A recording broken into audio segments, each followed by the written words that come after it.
How's it going, guys? Welcome back to my mom's kitchen. Today we're gonna make the best hot sauce slash salsa that you will ever find in Northern Nevada. So now we're gonna make hot sauce, you guys. So remember, in Connies Cocina, you've learned how to do enchiladas, you learned how to do tamales, and you've learned how to make rice. But you have to accompany it by some hot sauce, okay? Depending on how much hot sauce you like, you can make it mild or you can make it super hot. I like to make this particular sauce because it goes with a lot of things, but you can make it in different ways. So what we need to include in this hot sauce is, if you remember, these are little tomatillos. They come with a husk on them, but I've already peeled them because we planted them for the season and I wanted to make sure to be able to use them throughout the winter. So we froze them. So this is them frozen. Then what you want to do is you want to take these and put them in a pan with some water, and you want to cook them till they become tender. And then you also want to select your chilies. I'm going to use these dried chilies here. You can use Japanese or you can use I can smell those. Sorry. Again, these are hot, okay, you guys, so you want to be careful as far as how many you use. But we're used to eating a lot of hot sauce in this house, so we use quite a bit. So let me show you. I've already put some to cook and blend. Here's about this much of the tomatillos. As you can see, they turn a different color, green. They start breaking open, huh? Okay, and then you can see the chili peppers are no longer dry like they used to be. They're now very tender.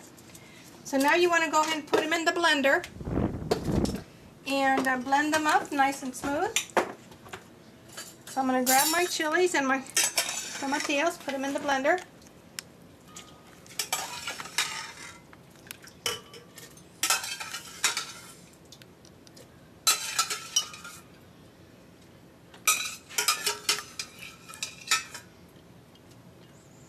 Okay. The one thing you definitely want to remember before you put these in to cook is you want to make sure you wash both your tomatillos and your chilies, because once it's blended, you want to save this juice to put it in in the blender with the chili, because you need some consistency. You can't have it too thick. So I'm going to include the sauce, this liquid that cooked with it. It's the flavor of the chili. I think that's enough. You don't need to use all of it. Depends how much consistency you want on your chili. Okay. And as you'll see, some of the same ingredients that we use for other things, like we did for the rice, we use garlic and we used onion. We want to do the same thing for the chili. So I'm going to grab another, like half a teaspoon of garlic. I use it a lot. And it's good for your health, you guys. You also want to include some onions. I'm going to grab another piece of the onion. Not too much because I'm not making that much. And keep in mind, you have two ways of using your onion. You can put it in the blender and let it blend really thin for those that don't like chunks. But if you like chunks, instead of putting it in the blender, you can just dice them up real small and add it to your salsa after you've blended the tomatillo and the chili. But for this purpose, I'm going to go ahead and put it in the blender. Okay.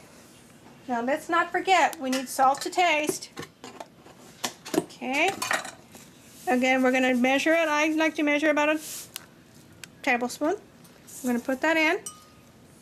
Okay, so we've got all our ingredients. The last piece that we're going to add, we'll add in after we're done blending this. So here we go. We're going to puree again because we don't want to have all those little specks of the chili.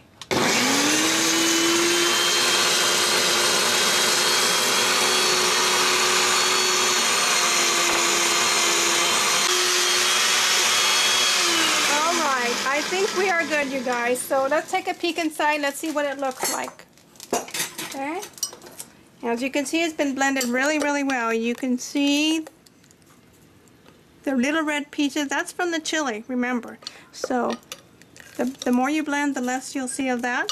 And remember, we included the garlic, the onion, salt to taste, and it's ready. The one last ingredient I want to add, and it also depends on your taste. You don't have to add it, but for those cilantro lovers, here's fresh cilantro that I've smells wonderful. Yeah. That I've washed. Cut off the ends. You don't want to put too many of the stems in there. It's just the leaves that you really want. And I like a lot, so I'm going to throw this bunch in. Okay, and we're going to go ahead and blend that as well. Now this time I'm not going to use the puree because I want to see the big chunks of cilantro, so I'm just going to stir it in there basically, just real quick.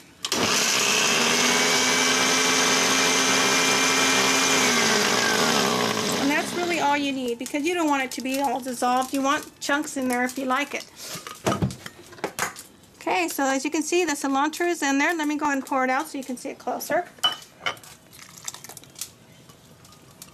That sounded so good. And there is your salsa, you guys. Now, another trick that you can do too, sometimes when I'm in the mood for Mex-Tex food, if you will, what I like to do is I like to take these and not put them in water to blend and simmer them. I like to actually toast them on a grill, okay, until they're actually almost blackened. That gives it a unique tart taste to the salsa. You do everything else in the same manner. The only difference is the chilies are toasted on the grill and then blended with everything else. So there you have the Mexican salsa. Now if you want to get courageous, you can also do the same thing with the tomatillo with the green jalapeno, and that'll give you your green salsa. You use all the other same ingredients. The only thing that you change is your dried chili pepper.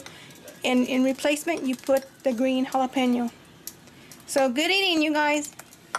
Now don't forget, you guys, like I said, depending on how much of a chili lover you are, you don't want to use too much, because what tends to happen is when you, after you blend it and you're looking at it in the blender, if you get a whiff of it, it's going to go down your throat and make you cough like it did me. And I'm used to making this, so be careful. Don't get too close, because you don't want to suffocate with the chili sauce smell.